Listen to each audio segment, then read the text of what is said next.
Hello and welcome to the Purple Couch. I am your host, Beatriz Rodriguez, and I am very excited to introduce my guest today. He is a culinary sociologist and my cousin. Thank you, introducing Victor Escobedo. Thank you so much for coming today. Thank you. Yeah. It's so exciting. I'm excited to be in your presence. Oh, get out of town. Yeah, we have a special treat for you guys. So my cousin Victor owns a couple of restaurants in the Bay Area, as well as a food truck and your very own salsa brand. And you have a future project coming up as well. And we'll get to that soon. But first, I'm very interested to know what exactly is a food sociologist? A culinary sociologist? Yeah. I just realized that I'm becoming that because, well, actually, thank you for having me. This is so exciting. Especially today's a really special day, and I'll tell you why. I started my life here in the United States started because of food. You know, I was born in Mexico City, and I lived in Monterrey, Nuevo León, for like 2 years. But when I was 12, we moved here. My mom and my dad and the whole family, because of mi tía Celia, who opened restaurants here in San Francisco in 1964, something like that. She opened the first one in Judah and 47th Street, not too far from here. And because of that, that's why we came to the United States, because we're able to be supported by family. And it's been all culinary experiences after that. You know, I worked at my Uncle Fernando's restaurant in San Rafael, also a Celia's. Yeah. And that's where I learned about the restaurant business, or so I thought until I opened my own restaurant. But there's all these correlations with food and sociology. I studied sociology. I ended up going to college to avoid the restaurant business because my Uncle Fernando wanted me to work there. I'm like, oh no, I can't work at the restaurant. I have to go to college. Yeah. And so I studied sociology, social communication, and Latino culture. But yeah, so food is really been a part of my life since I got to the United States. And it's a special day today because today, the day of the taping, is October 14th, and today is Tia Celia's birthday. Oh, wow. So, you know, as we're celebrating this and we're talking about, you know, and your dad, all of our parents have worked in restaurants. So, and it's all about Tia Celia, how this one woman in the 60s had the vision and the strength and the courage to like do what she had to do, follow her purpose, and then look at what she did for all of us, at least for me. Papalote salsa, which is my salsa, comes from the restaurant. You said I own 2 restaurants. Yeah, it's Papalote Mexican Grill. We did a throwdown with Bobby Flay in 2010, and we beat him, and he liked the salsa. So I'm like, man, I'm gonna go nationwide with this, right? So I was mailing it. But the recipe for Papalote salsa, it's the same ingredients as Tia Celia salsa. Oh, okay. You know, just done in a different way. Nice. You know, so, but I'll tell you more about culinary sociology. Okay, cool. So could you give us like an example of some sort of like food history of like something in your menu? Because that's what it is, right? Culinary sociology is like. Yes, and coincidentally, so we at Papalote opened in 1999, and we were the first burriteria, I would say. Okay. We're not a taqueria because people come in and it's like, dame dos de lengua, dos de cabeza, dos de tipo. So we don't have any boiled meats. We don't have any tongue or head or you know, it's just like grilled meat. So I called it Mexican Grill. In 1999, I came up with the term Mexican Grill. Chipotle, they used it, but I dare you to find another restaurant called Mexican Grill. And that was just because I wanted to make sure that people knew that we were grilling meats as opposed to just boiling meats or whatever. So, but if you look at the burrito, which is what we make at Papalote, we're known for burritos, and we beat Bobby Flay in the burrito throwdown.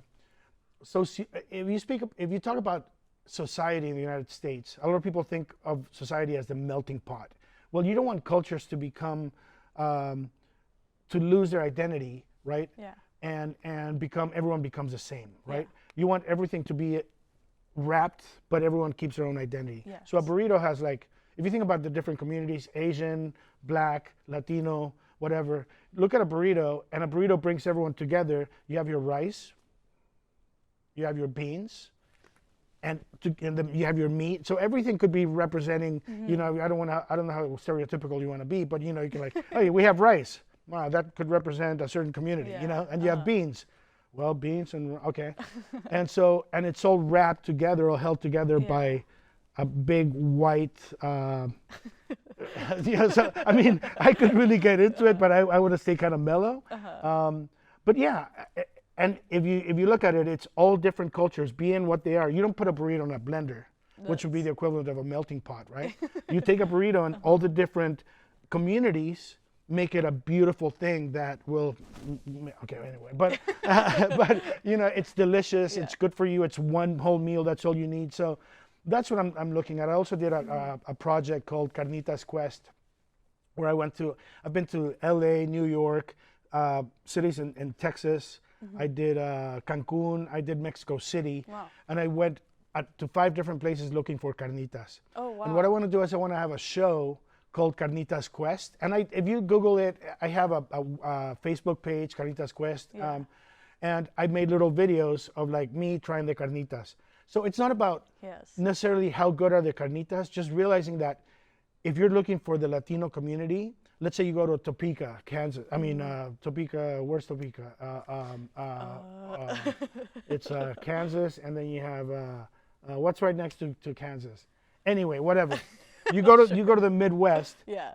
If you want to look for the Mexican community, you look for the carnitas. And if you find the Mexican restaurant, you know that in that restaurant, it's the parents who own the restaurant, but the son might be the one who owns the lowrider shop in Oklahoma, which is where Topeka is, right? Anyway. I'm not no, sure. Topeka, Kansas, Oklahoma. Anyway, so Midwest. I'm talking about the Midwest. Or if you go to Atlanta, you go to the South, it's predominantly black, but you might find a Mexican community by looking for the carnitas. And the owner's daughter might be the one who has the quinceañera dresses in town. You know, so if you want to look for the Mexican culture, look for carnitas, and you'll find them whether it's in Delaware or in Denver or in wherever, right?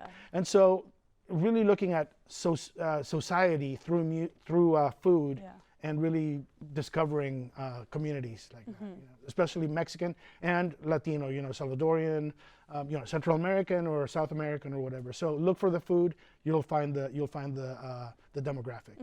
Nice, yeah. Yeah, I see what you mean. Yeah, like it'll really sort of like start expanding out because restaurants kind of start the business and then it kind of like snowballs into separate ones. And that was the why there are so many Chinese restaurants here in San Francisco, because that was a way for people to be able to come here and work in restaurants and then from there find what they wanted to do, what they were doing back home. And that's what happened to us, to our family. You know, it's like, look at you, you're going to college, you're studying TV, but it's all because Tia Celia opened a restaurant, and now we're like 3rd generation. And so that in itself is, if you find Tia Celia, you're going to find a great TV producer. Exactly, yeah, it's pretty beautiful. It's awesome, it's awesome. I'm so proud of it. So what inspired you to start your own business? Not going to the restaurant business.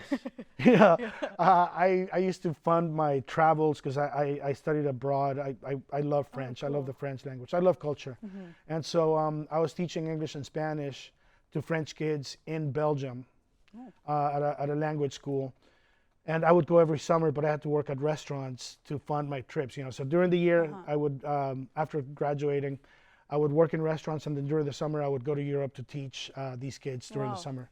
And I met this one guy who at this restaurant Guaymas in Tiburon. And then one day he called me in 1999, and he's like, "Hey, we found a restaurant. We need a partner." And I came in. And I said, okay, great. And then I said, I'm going to bring my brother in to cook. And then I ended up buying everybody out. And that's what happened. Suddenly I had a restaurant, but I was teaching, I was doing translation, I was doing a little bit of TV work. I used to translate the 10 o'clock news. Dennis Richmond was the guy back then. So I would go into a booth at the 10 o'clock news. At 10 o'clock, I would go into the control booth. I had my own little thing with teleprompter and closed captioning, and I had the audio from the producer from the booth, and I had the audio from the show. And I was translating on the fly. I had a microphone in front of me. So whatever happened, I was translating it, interpreting it. Translation is written and interpretation or interpreter. Anyway, so on the fly, I was just live, right? So I kind of knew what they're going to be talking about, but I was like, blah, blah, this morning, this happened, and blah, making up words. And I would go home. At 11 o'clock, I would drive home, and it was the longest drive because I would talk to my mom and dad, and they're like, you made up a word that doesn't even exist. Ha ha ha. I'm like, dude, I'm trying. I did that for a year. And my last week was 9/11, coincidentally. You know, so I asked them to make a reel for me so I could show it to other people. and get some more jobs, but it was all a week's worth of 9/11, so Yeah. I couldn't use it really. Yeah. Wow. So you kind of just started in the industry by like doing all sorts of different things. Yeah. Wow. Yeah. That's And it all pretty came cool. from food, Yeah. right? It's crazy. So I ended up buying everybody out, and then we've been around for 1999. We opened the first restaurant. It was going horribly for the first 2 years, but guess who was there like once a month? She would just show up, Tia Celia. Yeah. She would just go there and sit down, and she's like, yeah, just keep going. You got a good thing. You got to keep going. I'm like, oh my Yeah. God, thanks. I remember one time this customer came and she gave me a hug, and she's like, I was like, okay, sorry, don't hug the customers, boy. I'm like, that's very good advice. Okay. And you know, in this day and age, it's like, at my restaurant, we're a team. We're not a family. So I tell that to everybody who's part of the team. It's like, you're here to be safe, respected, and appreciated. And respect and safety and appreciation, they'll come from being a team and not a family. You know. So there's a lot of Latinos and Latinas who work at or Latinx, who work at the restaurant. And you know, before the culture was like, hey, how's it going? Besitos to the cooks and to everyone. And I'm like, you know, I'm like, no, let's all keep it separated. You know, it's like, we're a team, not a family. It's not about the culture. It's about, we're a team to make money and to serve people. So Oh, that's so interesting, because I would always like hear the opposite, especially like going to like local restaurants. I guess it would be like, oh, like we're here, we're a family, like the family's like the customers. But I families guess suck. If my family members weren't family members, I wouldn't be their friend. Oh, okay. I want to get it. Me But you know, yeah. Why do you want to create a family environment when you got a job to get away from your family? Yeah. You know what I'm saying? So yeah. Again, it's like, when you're in here, we're family. It's like, you're gonna ask me for money, aren't you? You're gonna want to borrow the car, aren't you? You know, it's like, no, you're not family. We're a team, and we're here to win. Yeah, because there's also that saying like, keep your what is it like? Your friends closer and your enemy. No, that's no, totally irrelevant. Not that. Like, keep your feet on the ground and keep reaching for the stars. no, like keep family out of work or something like that. Yeah, someone told me, like, I was telling him I was having problems with family and during the business chaos, some big things that happened. And he's like, yeah, you don't really look for, like, when you look at a resume, the first thing you look for is family, right? It's like, no. Like, putting that in your resume, why do you hire someone just because they're family? You know, I mean, if anybody comes to you and says, hey, I want a job, I'm your cousin. You're like, oh, cousin. Do you not read the rest of the resume? So, you know, it's like, yeah, you don't want to, unless it really works out and there's a clear partnership agreement or contract, then you don't want to mix family with, like, but you love me, don't you? Yeah, but you're supposed to be here working, not hanging out and doing other stuff, right? So it's hard because you have to see those people at the reunions, and pozole doesn't taste as good when you see that guy, like, I hate that too. Yeah. Well, we're running out of time, No. so I want to ask you one last question. You have a new project coming up. Yeah. What is it? Snackeria de la Misión? Snackeria. I wanted to open on October 12th, Columbus Day, or Dia de la Raza, or Indigenous Peoples Day. I was walking around the Mission because Papalote is a block away from Mission and 24th. And there's a vacant space, and I didn't want a Starbucks to go there. At 24th and Mission, the heart of the Mission District, the Latino culture, there's a McDonald's, so there's a Chinese restaurant, and there's like, we're losing the Latino identity. So I didn't even know what I was going to do with that, but I got the lease, and it's still an idea, but I was supposed to open yesterday. Snackeria is Mexican snacks, mangonadas, tostilocos, and then really bring in real snacks from Mexico, like jamoncillo or Salchipulpos. absolutely. I mean, absolutely. The pulparindos and all that, pelon pelonete, whatever that's called. But yeah, bring in, have the Latino culture remain at the 24th and Mission corner, and Snackeria is going to be there. When I looked at the place, it was like a year and a half ago. I love the building.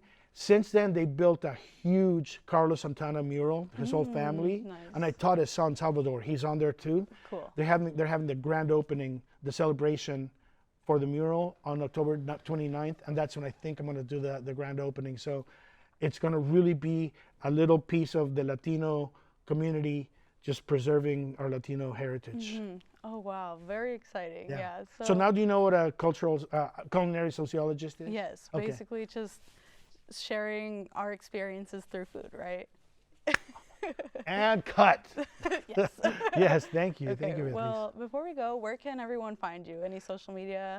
You can find me. Personally, just rocking gently, sucking my thumb under my desk, going like, "What have I done?"